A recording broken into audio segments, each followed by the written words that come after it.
All right, yo, welcome. This is the first edition of You Can't Knock It, featuring Swann The Don. Got nothing in my pocket, but word is born. I can rock for you, you can rock for me. Remember, you can knock it, it's the melody. Hey, Brent. How are you? How are you?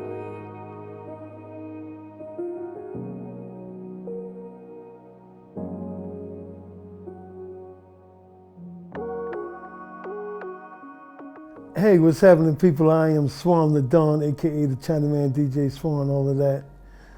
The godfather of hip-hop. And you know this. Born and raised in the Bronx, New Van Bot and all that. Lived on Bronx River Avenue, Andrew Jackson Projects, Tremont Avenue, all of that. Then we moved to Queens.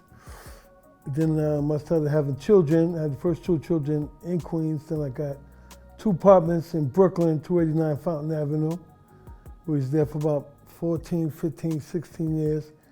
And then I bought a house 18 years ago, took my 7 children, and they mothered back to Queens, to Jamaica, and that's where I'm at now. How old am I? I am 57. My daughter shot that said, 57. Well, New York has always been the place to be. I mean, when I was growing up, it was popping. It's when they just started getting into the rap and stuff, And it was funny, my brother got killed, so my mother sent me down south for a minute.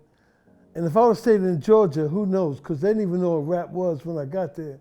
I was rocking the parties. If I would have stayed there a little longer, But you can't go backwards, I'm just keep moving forward. So you dig? I was able to raise my kids, and like I tell my kids, do what you're supposed to do, so you could do what you want to do. So I did what I was supposed to do. Now I'm retired, and now I'm going to do what I want to do. I am a full-time retiree. That means I work for me. You dig? So I'm put some Spanish videos, teach people how to speak Spanish, and teach people how to speak English on my YouTube channel, which is Swann.x. Well, what it is, I've always been like an entertainer ever since I was a child. But, my pops, he said, listen, that's the only thing black people could do is sing and dance, so don't sing and dance, get your education. So, I went to school, got my education. I did my boxing, I boxed for a minute. I was playing football, I got my legs broken, then that's why I switched to the boxing. But, I got all my degrees, I got 2 undergrads, got a master's degree. I don't want to go further than that because I see that the whole deal with academia is phony. It's all, just like anything. The higher you get up, the more they want you to play their game, and I'm not about playing their game. Same thing in the music deal, you dig what I mean? Somebody wanted to put me out in 1985. The people that put out Rakim, and which I think it was 4th and Broadway, gave me a call back then. I was living in Queens in the basement. And it was like, we could put out the Chinaman, the first version of the Chinaman. So I was kind of nervous, and it is what it is. I didn't get that break.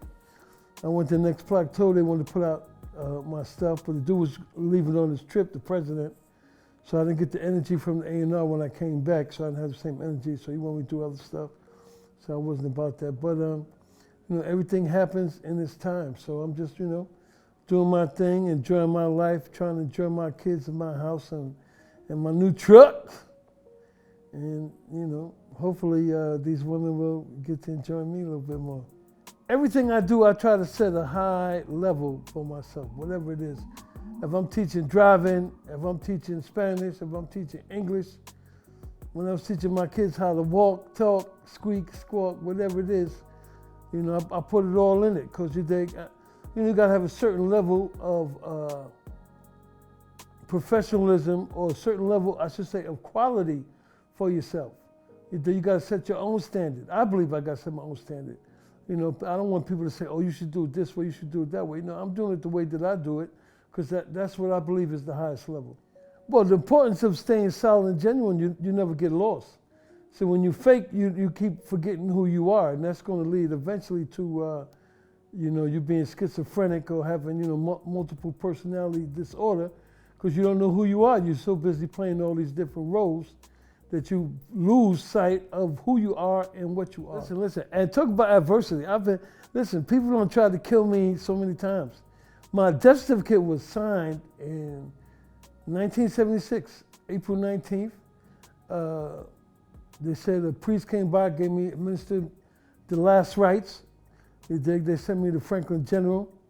They wanted to use me as a guinea pig, give me an angiogram or something like that. My mom took me out of there, sent me to New York University, and then that's when I started coming out of my coma. I was in a coma for about two, I want to say 2 months, 8 weeks, 6 weeks, I was in a coma. So that's with no talking, no nothing, you dig? And then when I started coming out, I could just blink my eyes. You know, blink your eyes twice for yes, once for no. So a lot of times I got that yes with stuff I didn't want, but you know, I couldn't talk, and they wouldn't let me write nothing at that time, so that was that. Yeah, listen, I'm always telling my kids what to do. I try to tell them, like I just told you, how to do things right all the time. You know, I get on my kids all the time and say, hey, you can't be leaving stuff around the house. You know, the maid is dead. You got to clean up after yourself. And, you know, they'll be thinking, oh, he complained all the time. But the point is, if you do what you're supposed to do, I don't have to complain about nothing. You dig? I come home, everything will be cool. The only thing I got to complain is, yo, where's my cold beer and who did not put my joint where it's supposed to be at? And that's that. All my children, I think Darena might be the only exception, but everybody had learned how to play chess. But I sent them, I got to learn how to play chess with Mr. Swann on YouTube, so y'all can check that out as well. I, you know, teach my grandson how to play chess because the brain is a muscle. So just like you got to exercise your body, you got to exercise your mind. And chess is a fun way to do that, and it helps you so that you know that you got to think before you make moves. See, a lot of people are not in the habit of thinking. They do something, you know, a spur of the moment, and then you wonder why you're in jail. But if you take your time to think about it, you say, wait a second, if I smack this fool, I might feel good, but then I got to deal with the repercussions, ramifications of that. So I'll chill, and I'll just give him a warning, and maybe I'll step on his toe or something so it look like he hit me first, and then I get him, but then it's self-defense. See? So that's a good one. Back in the 80s, I used to party at this club called The Garage.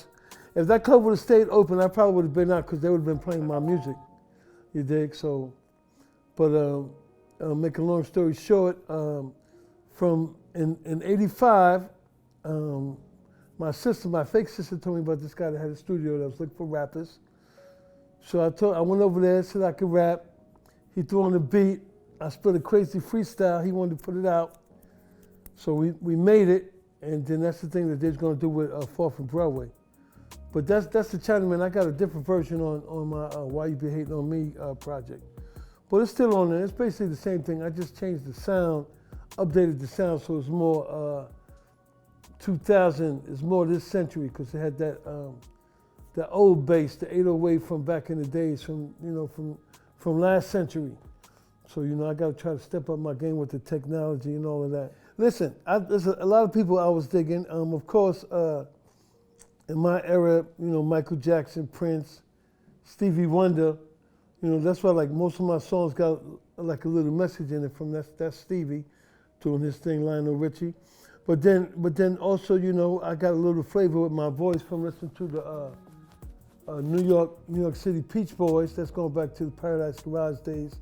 Y'all check that out. If you see you might see me standing on my hands or something, doing something crazy, dancing. That's back in the days. You know what I'm saying? But that was it. That was it, man. I definitely enjoyed my youth. Oh, listen. I listen to everything. I've been blessed.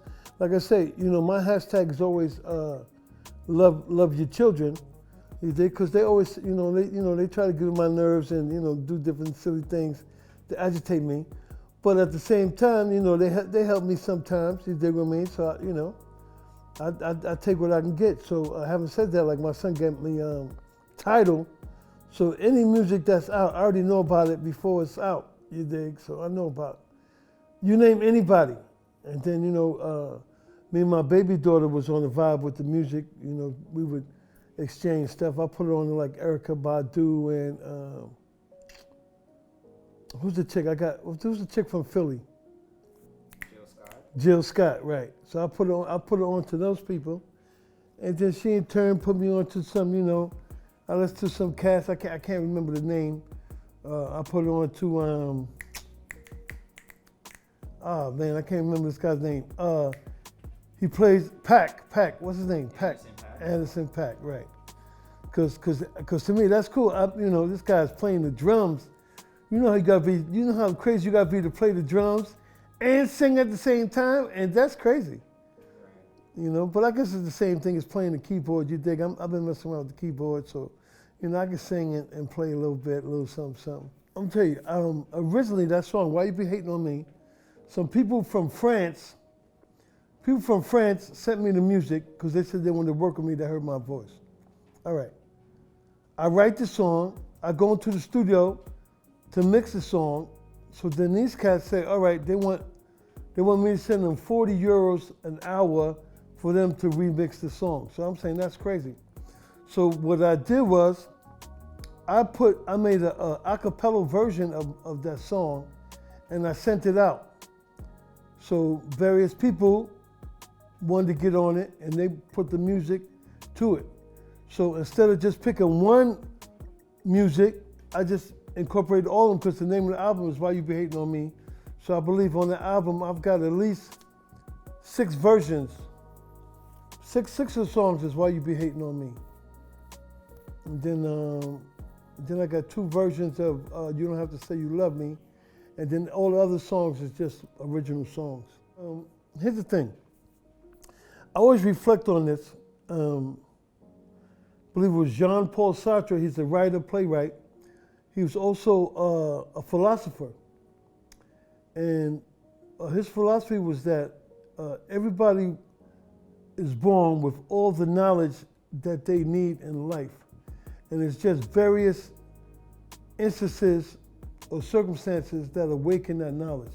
And I'm saying that to say, at the age of 2, I used to live in the Bronx. We lived in Bronx River at that time.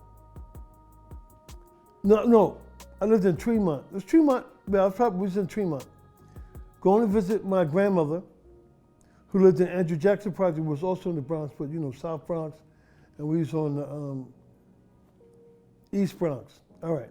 So make a long story short, we was in the elevator, and people were speaking Spanish in the elevator.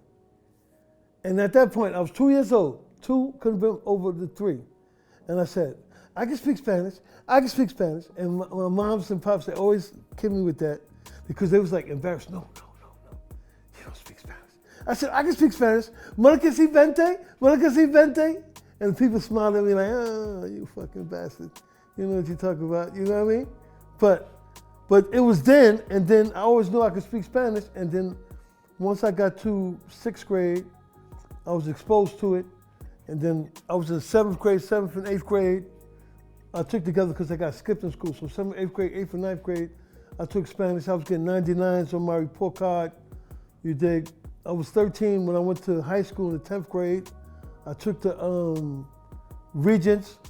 And of course, I got 90-something on the Regents. You dig? And there was no more Spanish for me. But I took that Spanish. I got a job when I was 16 working at McDonald's. They made me a student teacher. I was like working my way up. I thought I was working my way up to Mayor McCheese or something.